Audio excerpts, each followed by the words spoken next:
Hello, hello from Cambridge, Massachusetts. It's a pleasure to be here. I know that it's evening for most of you. Thanks for staying up to listen to the talk. I'm hoping that I will get lots of questions from the audience.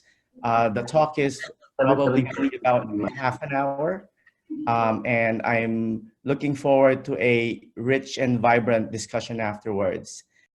Before I continue, I wanted to state that our group receives research funding from the US government through the National Institute of Health, as well as various industry partners. One of the very first paper looking at quality of care in low-income countries was published 8 years ago now in 2012. In the paper, the authors reviewed more than 15,000 patient records which were randomly sampled from 26 hospitals in 8 countries. And the author's hypothesis was that suboptimal quality of care in low-income countries is due to lack of medications, specialists, laboratory services, and other technology. But they were wrong. After reviewing the medical records, what they found that the two biggest contributors to poor quality of care were treatment errors and diagnostic errors. A report from the World Health Organization looked at medication use in primary care in developing and transitional countries. For this report, the authors reviewed 679 studies from 97 countries that were published between 1990 and 2006. And what they found was that more than 50% of medicines are prescribed, dispersed, or sold inappropriately. Only half of the patients took the medications correctly. And in less than 30 to 40% of the time, patients were treated according to some existing clinical guidelines. These two reports, the paper from the British Medical Journal and the WHO report, are really highlighting opportunities around how data can play a central role in improving the quality of care. I represent a global consortium called MIT Critical Data. We consist of healthcare practitioners, computer scientists, engineers, and social scientists whose mission is to put data and learning at the front and center of healthcare. We believe that those two, data and learning, are the best medicine for population health. We create communities across disciplines to derive knowledge from data routinely collected in the process of care in order to understand health and disease better at the local context. These are 3 of data sets that we have made publicly available to the research community. The first on the left-hand side is a database called MIMIC. It stands for Medical Information Mart for Intensive Care. And this contains data from patients who were admitted to all the intensive care unit of the hospital where I work in, Beth Israel Deaconess Medical Center. And when I say all the data, I literally mean all the data. So this would have vital signs every 5 minutes, laboratory tests throughout the entire stay. It would also include the notes written by the nurses, the doctors, the social workers, and the waveforms captured by the bedside monitor. I'm happy to announce that the next iteration of MIMIC, MIMIC 4, will come out next month. This now includes data until 2018. So you will have more than a decade's worth of data with close to 100,000 patients. And we have extended the database to include data captured not just in the intensive care unit, but also in the emergency department prior to the patient getting admitted. That was a limitation before, not having any record of the treatments provided in the emergency department was an information gap that we were not able to include with our modeling. And the most exciting part, I think, of MIMIC 4 is that for the first time, we will include the actual medical images. In the previous version of MIMIC, we only have the radiologist report. But now, medical images are linked to the electronic health record will give you a rich annotation pertaining to the outcomes of the patient. So I think there will be opportunities to discover patterns on the chest x-rays, on the CAT scans that we've never even considered before that could be linked to whether the patient will survive, the patient will stay in the ICU for a certain period of time. So we think that the presentation of medical images linked to the electronic health record of the patient would open up new avenues in computer vision. The one on the right-hand side is the EICU Collaborative Research Database. We knew from the start that data coming from a single center is not very relevant with regard to generalizability. So the EICU Collaborative Research Database comes from more than 200 hospitals in the United States. The database is in partnership with Philips Healthcare, and this contains data from the ICU patients from all these hospitals. The current iteration of the database would have information from 2014 to 2015, and discussions are ongoing to include newer data into this data set. And the third one on the bottom hand side here is the third database, Mimic CXR. This includes more than 350,000 chest x-rays that are annotated with the radiologist's interpretation of those images. We are also committed in training the next generation of clinicians, engineers, and computer scientists on leveraging the information, the knowledge that are captured in this electronic health records. In 2016, we published a textbook, Secondary Analysis of Electronic Health Records. And in the true spirit of MIT, the digital version of the book is free of charge. Since its publication, as Cha mentioned earlier, it has been downloaded more than 500,000 times across the world. And it has also been translated into Mandarin, Spanish, and Korean. Last year, we launched the Mandarin version in Beijing. We teach 2 residential courses at MIT. The first one is a fall course, so the one that is more relevant to this topic is the fall course called Collaborative Data Science in Medicine. In this course, we partner up engineering and computer science and data science students from Boston area universities with nurses and doctors and pharmacists and other clinicians who work at Boston area hospitals. I'm happy to announce that we are close to finishing the edX version of the course. So this is a massive open online course that will be free of charge. You could take this anywhere in the world. It will include hands-on workshops in machine learning, natural language processing, causal inference, in computer vision, and other topics. This is a good addition to another course that we have been teaching for about a decade now. Global Health Informatics to Improve Quality of Care is a residential course that is taught at MIT every spring. The edX version of this course has already been published a while back and is ready to be shared to learners around the world. There is a textbook that accompanies the course. Our colleagues at AeHIN are contributors of chapters to this textbook.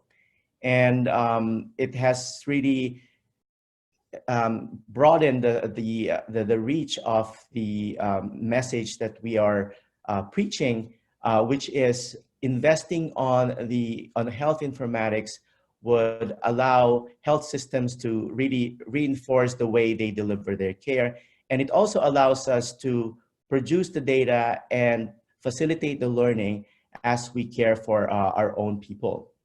Apart from the course at MIT, we organize health data science workshops and data hackathons, or datathons for short. We have been to a lot of the countries. So as mentioned by Cha, we have been in more than 35 countries. The idea is similar.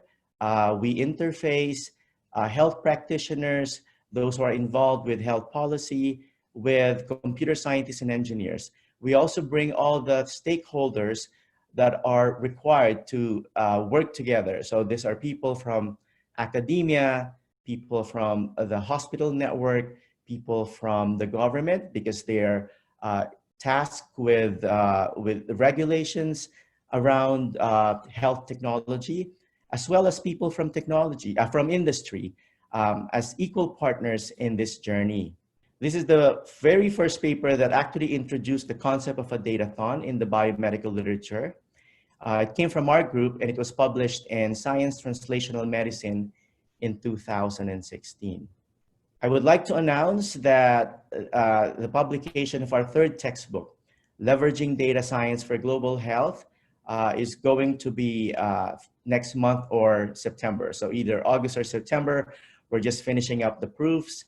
The book is a collection of the workshops we have conducted, as well as research outputs from the international datathons. Increasingly, we have been working with health ministries, so health ministry from Chile, New Zealand, Bhutan, Argentina, and assisting them with their health data science initiatives. I wanted to present a global health project I have been involved with that employs machine learning.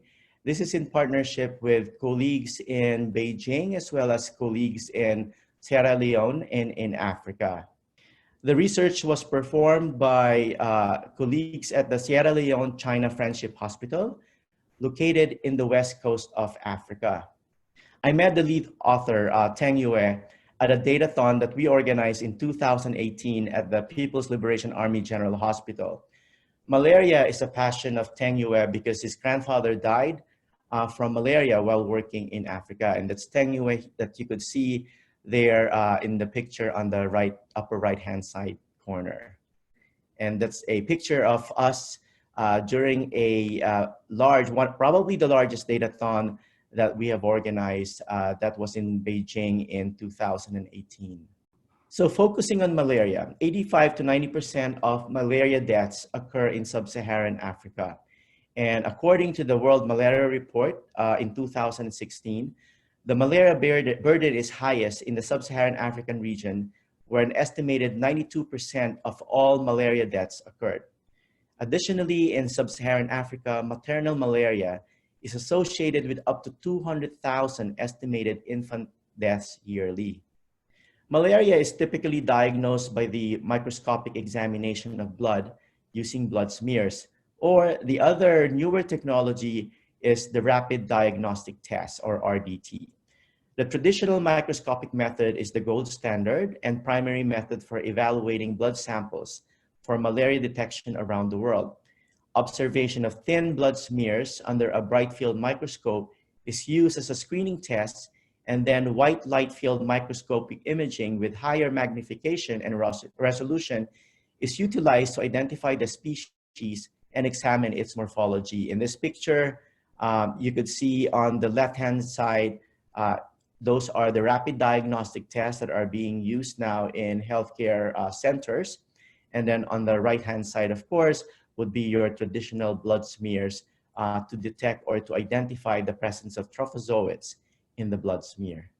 For this particular project, we photographed different microscopic field views of dim-sustained thin blood smear slides from 120 patients who were treated at Sierra Leone China Friendship Hospital and Rakupa Government Hospital between July 2019 through March 2020, using a Huawei Meta 20X, Huawei Meta 220 Pro, and iPhone 11 Pro Max smartphone camera. The camera of the smartphone, as you could see here, was attached to the eyepiece of the Leica microscope, and the microscope was adjusted to identify target fields with malaria parasites in the blood smear and acquire the images. We used the optimal zoom feature of the microscope to bring the image into focus and enlarge it. The training data set consisted of 2,276 thin blood smear images from 120 patients. We performed a prospective clinical validation study after we had developed the algorithm. And in the clinical validation study, the algorithm was tested on 20 malaria positive patients and 20 malaria negative patients. And the images from these patients were never included in the training of the algorithm. 3 human experts conducted a microscopic examination of the thin smears of these patients, and we also performed the rapid diagnostic tests to compare the performance of the algorithm. This table represents the training corpus of 2,176 images, which came from the 120 slides used in the training of the algorithm.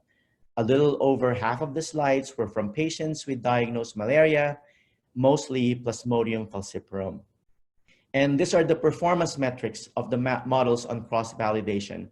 One sees the distribution of accuracy, recall or sensitivity, precision or positive predictive value, specificity or negative predictive value, the F value or the harmonic mean of the precision and the recall, and the area under the receiver operating characteristic curve. This demonstrate good internal validation, but these metrics do not provide a measure of how the models might perform in the future. This table is what counts.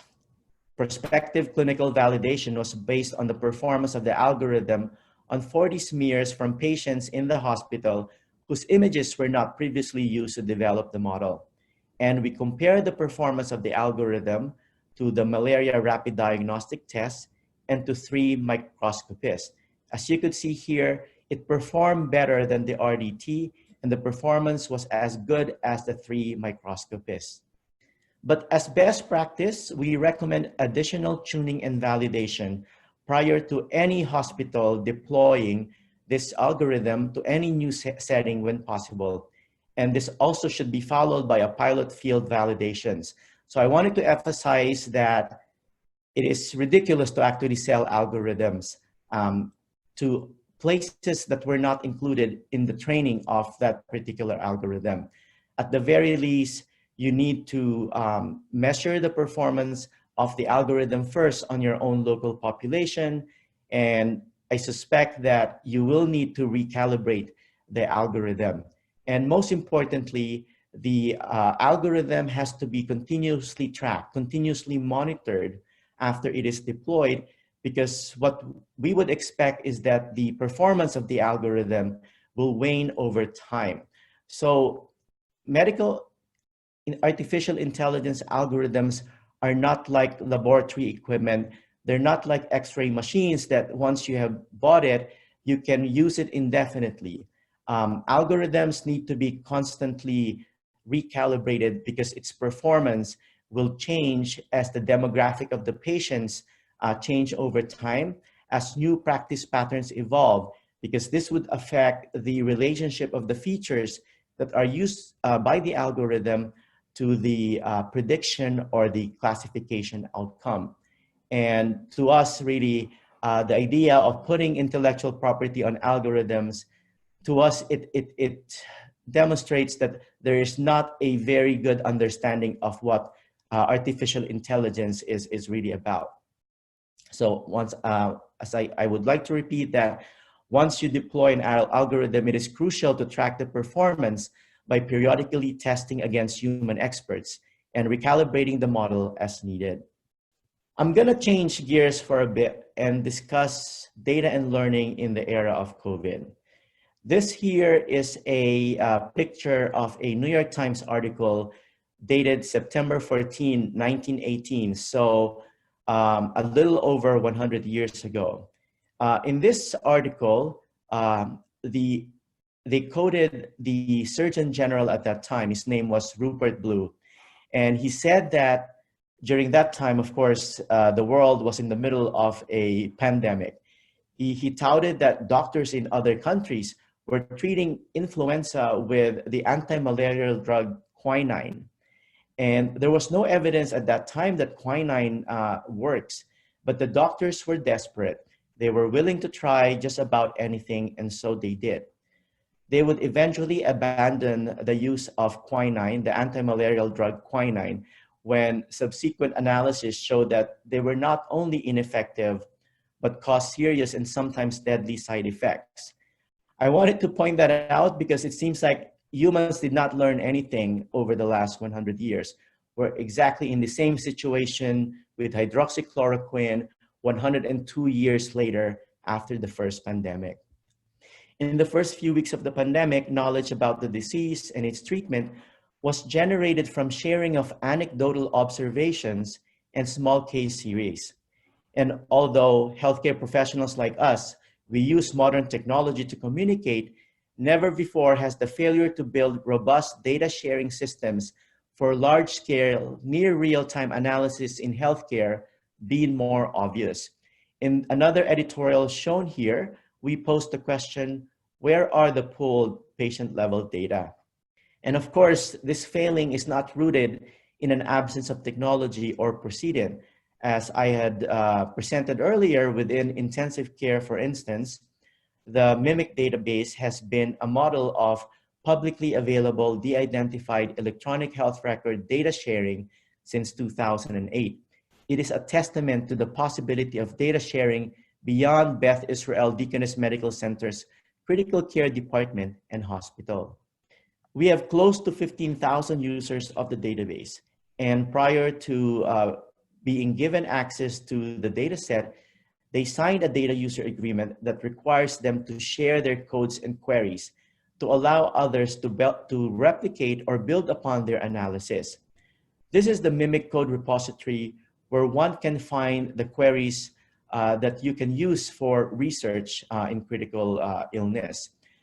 Queries would include, for example, ways to identify patients who come in with sepsis, identify patients who develop acute kidney injury, and you also have queries and codes to actually develop machine learning algorithms to optimize specific treatments in the intensive care unit. This is really what open science is all about. So we go a step further from just sharing the data. Sharing the data is good, but what's more important is sharing your GitHub repositories, sharing your Jupyter notebooks, your Google Colab notebooks, because this will really allow people to collaborate, build upon each other's research, provide second, third pairs of eyes on the analysis that is performed. And it is completely different from the way we are performing research from the previous century, where groups are competing with each other. They're not sharing how they are able to reach their conclusion. For this one, the priority is reproducibility. We feel that that should be a much bigger priority rather than trying to discover sensational findings that you cannot reproduce or rerunning your models until you get an area under the curve that that would be eligible for publication in a high impact journal. The focus really is on collaboration rather than competition. A MIMIC type database of ICU patients with COVID-19 from around the world is in the works. Unlike a registry, it would contain all the vital sign recordings, all the laboratory test results, the hourly input and output of all the patients. The database will be de-identified with respect to the country of origin so that there is little risk of re-identification. Only variables captured across all of the ICUs will be included. So this is what we refer to as harmonization. Dates will be removed. Every patient data begins from time zero when they are admitted. We feel that this will be a huge contribution to the research community in terms of really learning about how to battle this pandemic. One of the projects our team is working on combines computer vision applied to chest x-rays with traditional machine learning using clinical data. So the question here is that, are there findings on chest x-rays apart from what we usually look for, such as consolidation or fluid in the lungs, that may be linked with clinical outcomes that we were not aware of before? But we have to be very careful about algorithms that predict hospital mortality. We have to be very careful with any algorithm that uses hospital mortality as an outcome of interest. Cross-disciplinary collaboration is the other innovation I would like to emphasize. For machine learning and AI in medicine, it is an undervalued innovation. And for that reason, most algorithms have not gone beyond getting published. Mortality prediction is one of the most common algorithms in the medical literature, with thousands of papers published on the subject matter. This one here in the slide is one of many that we will surely see over the next few months. It seems pretty straightforward, mortality prediction. The outcome of death is black and white, and it is accurately documented in most electronic health records. This web-based application provides important details, including the source of the training cohort and the algorithm's area under the receiver operating characteristic curve. But sadly, the group behind the algorithm consists of computer scientists and operations research experts and not a single clinician. This shows the surge in the number of mortality prediction papers over time, with close to 5,000 on Google Scholar in the last few years alone. With COVID, we anticipate a steep rise for 2020. But what does a mortality prediction mean? A significant number of hospitalized patients who die get admitted to the intensive care unit. And those who work in the ICU know that the vast majority of death follows cessation of treatments. A lot of factors go into the decision with regard to continuing or stopping invasive treatments, including whether the outcome, if the patient were to survive, is aligned with the patient's preferences. So in essence, a mortality prediction model is basically predicting which patients will have their treatments discontinued. And that decision of discontinuing treatment is not straightforward. It does not only rely on biologic factors pertaining to the patient and also pertaining to the disease process. Socioeconomic factors affect that decision. Biases go into that decision. So a good mortality prediction model could be accurate in terms of being able to identify which patients will have their treatments discontinued. But it doesn't guarantee that the algorithm is fair, because what it could be doing is really just permeating the health inequities that exist already in the data set. It could be permeating the biases of the healthcare providers whose decisions are captured in the electronic health record. So what I usually tell people is that for a mortality prediction model, you could tell which ones are, what is the false positivity rate. You could identify patients who were predicted to die but did not die. But we don't know who the true positives are. We don't know who would really die if the treatments were discontinued, because as soon as the treatments are discontinued, the vast majority of the patients would die. And we wouldn't know what would have happened if the team decided to continue with treating the patient. So I'm very, very careful every time I use hospital outcome as a feature that I'm trying to predict or use in my modeling, because I know that death as an outcome is laden with health disparities that exist in society. It is laden with a lot of biases, conscious or unconscious, of the healthcare providers. And I'm very, very concerned that I might just be permeating or even magnifying some of those biases with my algorithm. I have read hundreds of mortality prediction papers touting superior accuracy, but the question really is, what do those numbers mean to patients and their providers? The level of understanding that I tried to elucidate in the previous slide is important to assess the generalizability of a model that uses hospital mortality as an outcome. And this is the reason why it is crucial to have computer scientists and healthcare practitioners analyzing the data together and learning from each other. And finally, an unprecedented volume of academic literature has been produced since the start of the pandemic. And much of this literature has been made available to the public at record speed on preprint servers or through expedited review processes in major journals. But more than ever, as we have learned, medicine needs to incentivize good research practices. Standards of data sharing, standards of code sharing must evolve to become publication policies and to encourage third parties to reproduce studies. Last year, we published an editorial in Nature Digital Medicine where we warned readers that the excitement around big data, around machine learning, around artificial intelligence means that we will soon be drowning in publications touting sensational findings, models with near perfect accuracy that cannot be reproduced. The research economy cannot turn all its incentives towards novelty, emphasizing sensational results to generate attention and prestige. But at the same time, to guarantee that every result is completely reproducible may stifle the novelty and creativity to advance medical research. What is important is to make sure that we have a system that takes reproducibility seriously and incorporates voices who know how well-intentioned scientists can be led astray. The health of the research environment will directly affect medicine's ability to improve the health of human beings. And finally, my last slide, I would like to show the life cycle of artificial intelligence. Everyone is excited about the middle step, but I could tell you that of the 3 steps, machine learning is the easiest of the 3. What comes before, creation and curation of data, and what comes after, bringing the algorithms to the bedside, bringing the algorithms to the policymakers, are so much more difficult because it really requires a change in mindset. It really requires a change in the culture of the people at the front lines of care, of the people who are behind the policy making for improving population health.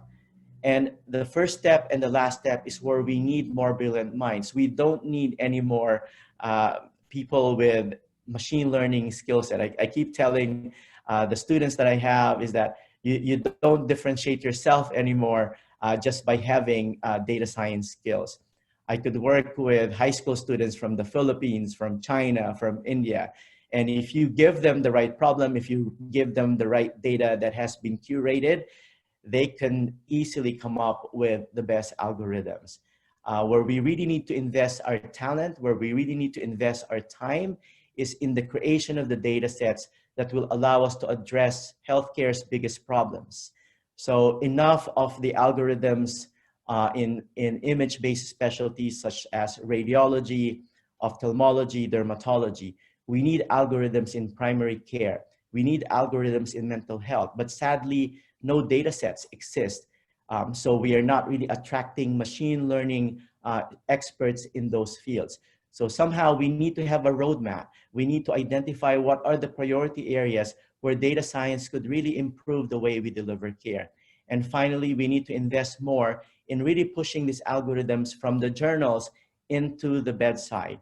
And what that requires is really investing on having dedicated departments that will oversee the development, the evaluation, and the continuous tracking of these algorithms as they are deployed into clinical practice.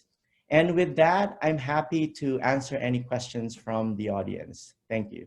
There's a question from Dr. Bunchay. You mentioned something about the malaria research. How were you able to ensure the quality of the blood smear pictures? So we actually try to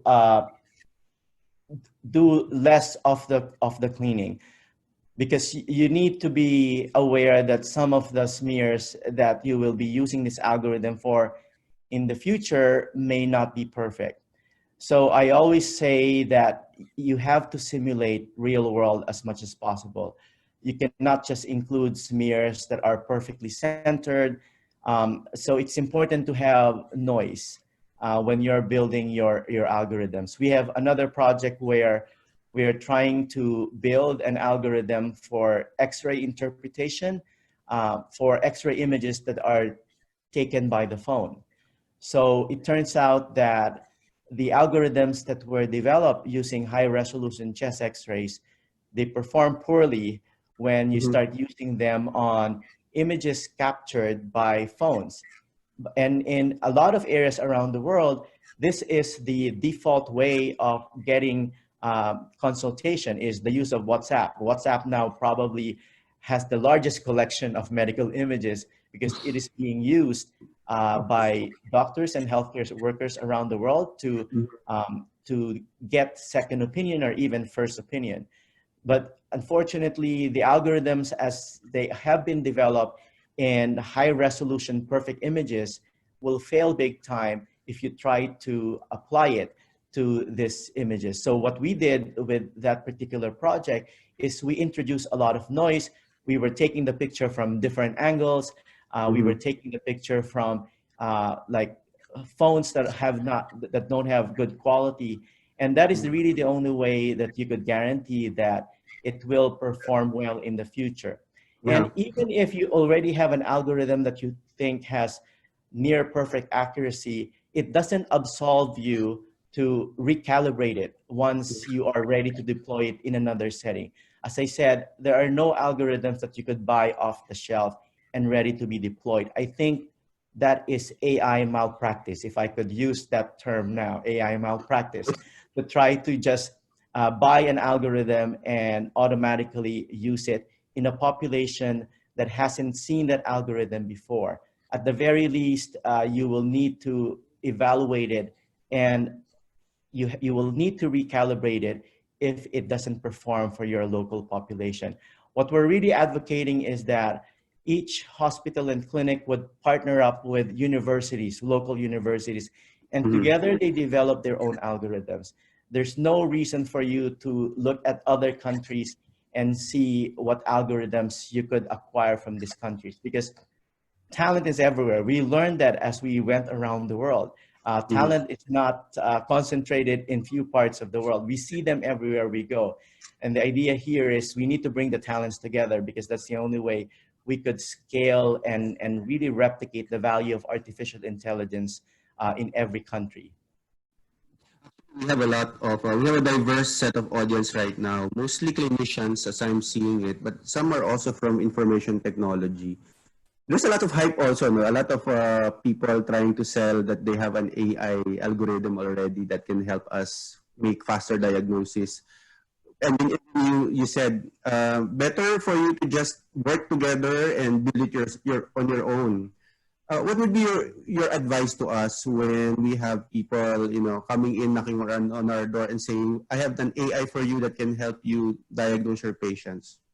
How should we answer that as clinicians? The first thing that I ask is, well, have you tested it on my patients? What is the AUC on my patients? What is the precision, the recall? Have you demonstrated that your algorithm actually improve outcomes? As clinicians, we're not really interested in the AUC. We're interested on how this will improve the outcomes of our patients. Did it lead to earlier diagnosis? So again, the computer science world, all that matters to them is the metrics for evaluation of the model. For us clinicians, what matters is, did my patient survive? Because the algorithm was to detect a heart attack that we could have missed as clinicians. So we need to test the algorithms on hard clinical endpoints. It is not enough just to publish that this is their performance. What we need is that the algorithm was tested prospectively. In some patients, the clinicians had access to the algorithm, and then there is a control group that did not have access to the algorithm. And then you compare the outcomes in the two groups and demonstrate that there is indeed some measurable improvement in the way care was delivered, measurable improvement in the outcomes of the patients. We have another question, Leo. What is the role of data profiling software to maintain the quality of health data? Wait. Sorry. Somebody posted a long question and then it scrolled up. Wait. What is the role of data profiling software to maintain the quality of health data in the current settings? What are the recommended software or methods? Data profiling, Leo. I'm not really sure what you mean by data profiling. Do you mean having a very good metadata of your data set? I think it wasn't like, how do you look at the data, the raw data, and maybe how to know whether the data is good or bad, or So that's a great, that's a great question. And just looking at the data, there's no way you could tell if it's a good or a bad data. Like we discover problems with the data when we start using it for research. We discover some issues with data fidelity when we start doing sanity checks. So Mimic as a data set really evolved over time. Mimic was far from its current state now when it was first released 10 years ago. And the schema that is in use now has really evolved to adapt to the way people are using Mimic. And we discovered so much problems over time that we have tried to address. And it becomes a bigger problem if you have a data set that aggregates data from different hospitals and different health systems. And again, I think some basic requirement for a data set is that it should at least be the elements of the data should at least be linked with standards and nomenclatures. For example, all the laboratory tests should be LOIN coded, so that if you're looking for a particular laboratory test, you're able to identify them even if different names are used. So for example, serum sodium would definitely not show up at serum sodium in a Brazilian data set. It will be in Portuguese or in a Mandarin data set. But if all those lab tests are coded using LOIN, which is the standard for coding lab tests, then you're able to identify a particular column as the one that you need when you start performing research that requires that particular covariate. For medications, it has to be coded using RX norm. Otherwise, you won't realize that acetaminophen in the United States is actually the same as paracetamol in New Zealand. So the use of codes, standards, nomenclatures, the use of medical ontologies that already exist, and this is what health informatics is all about, those are really designed so that we could leverage the value of the knowledge that are encoded in these data sets. So at the very minimum, there has to be the use of standards that have been set. But that's not enough. You will need to work with the doctors and the nurses and the other healthcare practitioners from that hospital. You will need to understand a little bit about how care is being provided, because those will affect the relationship of the covariates. So I mentioned earlier that you have to do a lot of sanity checks before you could even start the modeling. And we've learned repeatedly how you can be burned by not doing the sanity checks. We had a study where we were trying to compare, for example, blood transfusion rates across different hospitals. And it turned out that we did not have all the codes that were used to flag blood transfusion. And in some hospitals, when we looked at the sanity check, this can't be true. Like, it's not possible that only 5% of the patients in the ICU got blood transfusion.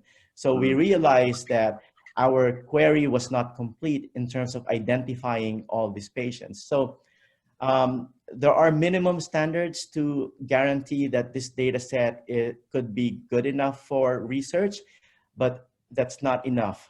You have to do a lot of data curation, and you can only do that if you work with people who are familiar with the way care is being delivered into those places.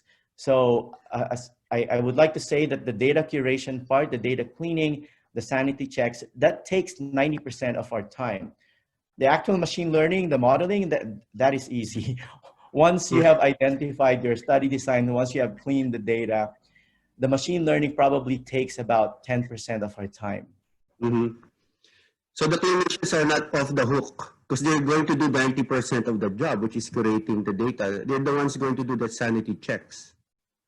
Yeah, and the sanity checks have to be shared. So as I mentioned earlier, the data sharing is a good first step, but if you're not gonna share the way you identify a certain concept, if you not share the cleaning that you have done, then you won't be able to replicate that study. You won't be able to compare different studies trying to investigate the same concept, because you're not able to share all the assumptions that went into that analysis. So we're really convinced that sharing your GitHub notebooks, which is now becoming, I'm hoping, a requirement before any of the journals would accept your paper, that you share the GitHub repository with the reviewers and with the readers. I think it will temper any temptation to fudge your numbers. If you know that someone else is going to replicate your analysis, I think you will think twice about p-hacking, about rerunning your models until you get your desired results. So this is, I think, the best safeguard for us to really promote reproducibility. That will be data sharing as well as code sharing. That's transparency as well. Let's show you your solution, not just the answer, right? Okay, this is a medical education question. It comes from one of our members who's a medical student, and we have medical educators actually on the call as well. Where do you start teaching data science and machine learning?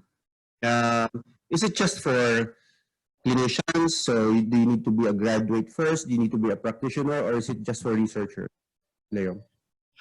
We need to start teaching it in kindergarten. I mean, I think it's a necessary skill. Otherwise, we will be drowning in misinformation.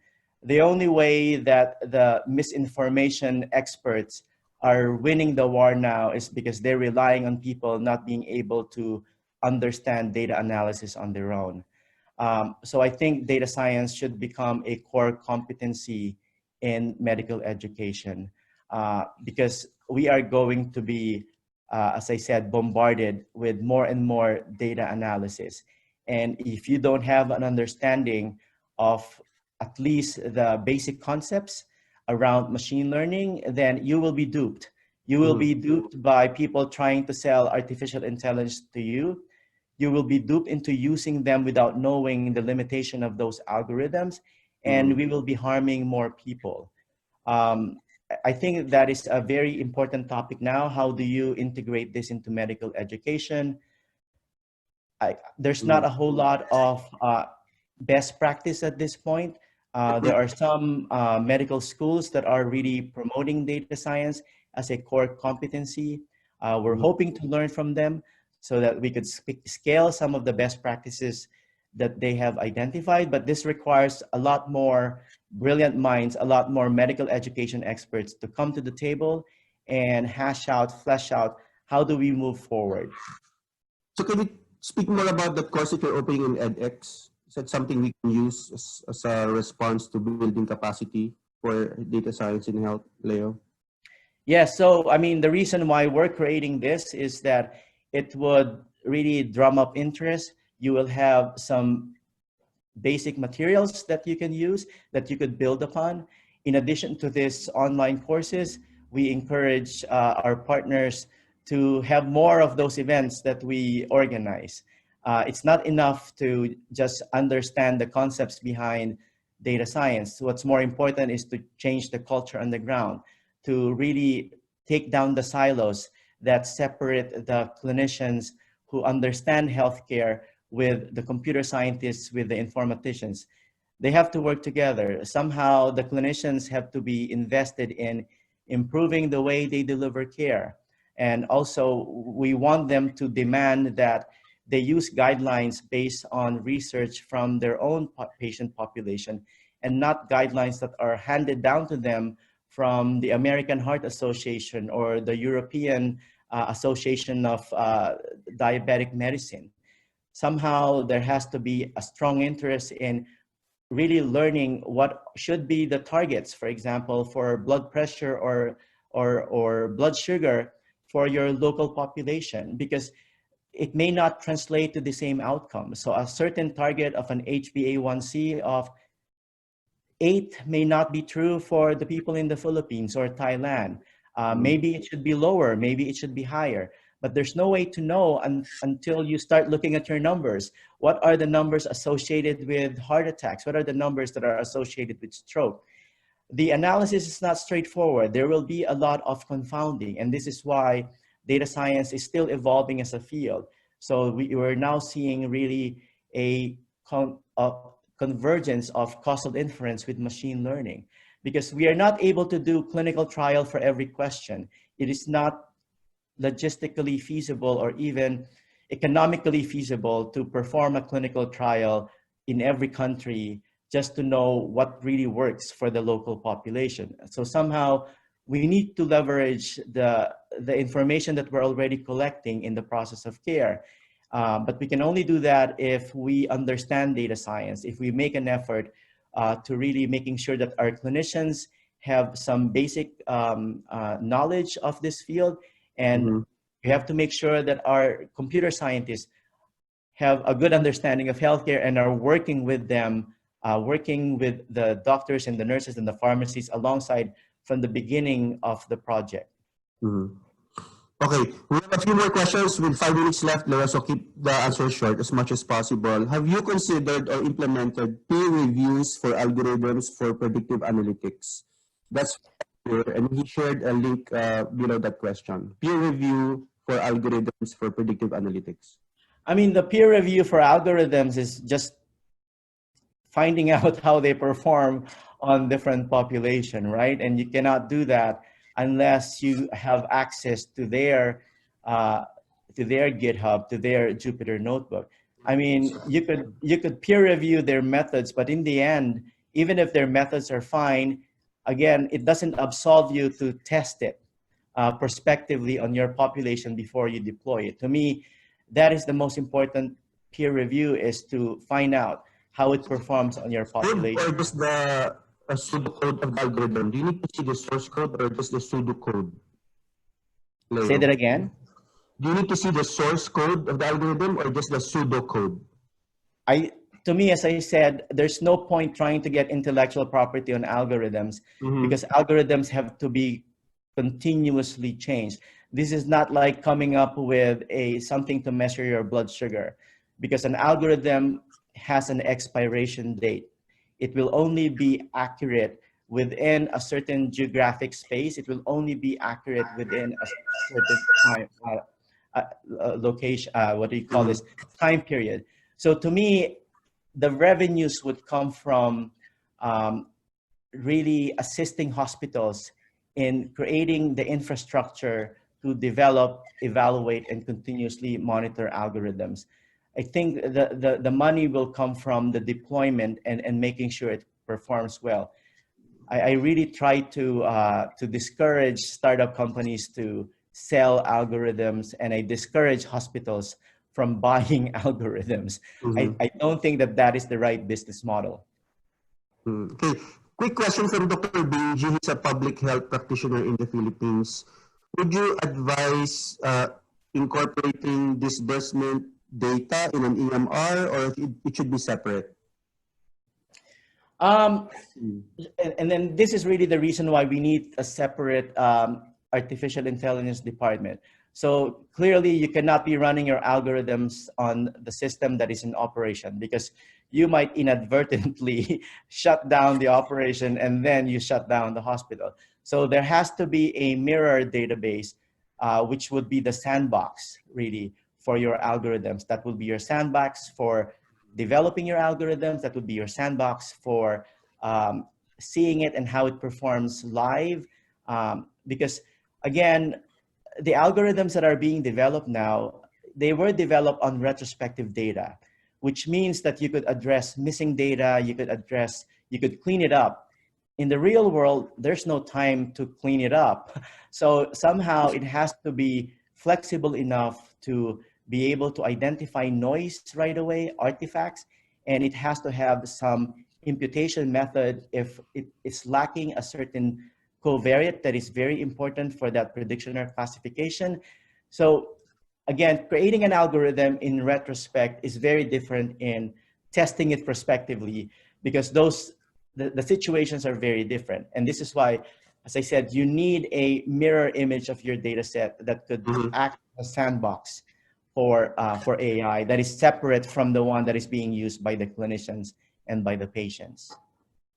Okay, final question before I call Dr. Bunchai to close the session. Leo, with COVID limiting your travels, do you have any plans to offer your datathon conferences online? Because you used to do this every 2 months, but now you can't do this. So is there a way to offer this now online, Leo?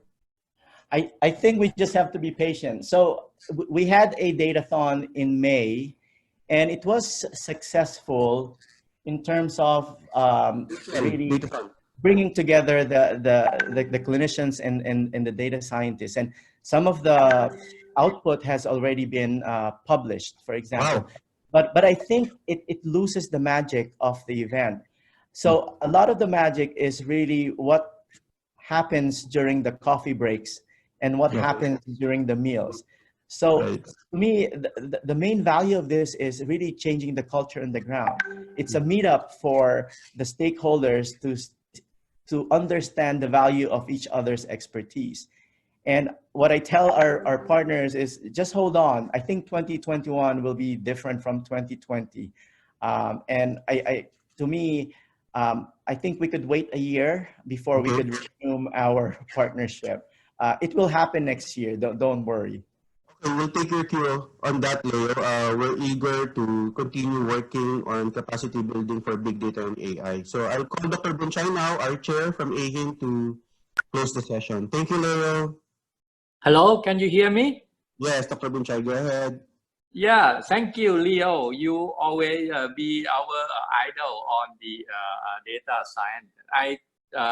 I think you should have more webinar with us in our in communities. And I totally agree with you. Your comments about to getting the good and quality data right away. And then it's very important that's why the informatics to lay the foundation of all the sector get the both clinical and public health can have the information system that